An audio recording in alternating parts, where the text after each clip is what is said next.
இங்கே நிறைய பேர்த்துக்கிட்ட பாவம் புண்ணியத்தை பற்றி சொன்னோம்னா அடப்போட பாவமாவது புண்ணியமாவதுன்னு சொல்லிட்டு கடந்து போயிடுவாங்க. ஏன்னா அவங்களால தீயது செய்யாமல் இருக்க முடியாது அப்படிங்கிறது அவங்களுக்கே நல்லா தெரியும். நம்ம செய்கிற தீய செயல் நம்மளை எப்படி பாதிக்கும் அப்படின்னு பார்த்துட்டிங்கன்னா, நம்ம பிள்ளைகளுக்கோ நம்ம பேரம்பேத்திகளுக்கோ அது போய் சேரும்போது அந்த பிள்ளைங்க இந்த துன்பத்தை அனுபவிக்கும் போது, ஐயோ என் குழந்தை இப்படி துன்பப்படுதே அப்படின்னு சொல்லி நம்ம வேதனைப்படுவோம் பார்த்திங்களா, அப்போ அங்கே பாவங்கிறது நம்மளுக்கு பரிசாக கிடைக்கும்.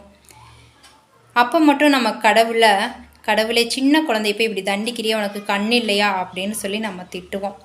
இந்த இடத்துல நீங்கள் நல்லா புரிஞ்சுக்கணும், இந்த இடத்துல கடவுளை திட்டுறதுக்கு உங்களுக்கு தகுதியே கிடையாது. நீங்கள் செய்த கர்ம வினை அங்கே செயல் புரியுது. இதில் கடவுளை திட்டுறதுக்கு உங்களுக்கு என்ன தகுதி இருக்குது?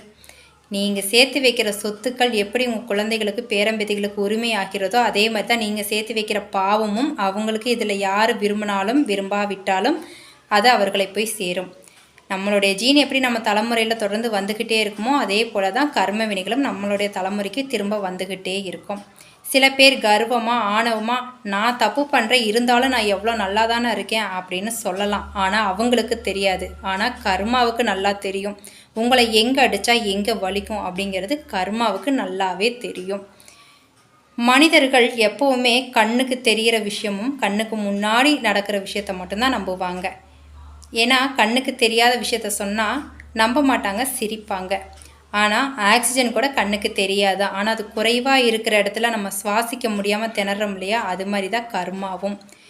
நீங்கள் செய்த பாவ புண்ணியங்களை பொறுத்து தான் நீங்கள் வாழ்கிறதும் சரி வீழ்கிறதும் சரி. கர்மா அதுக்காக காத்துக்கிட்டே இருக்கும். கர்மா உங்களை விடாது. நன்றி.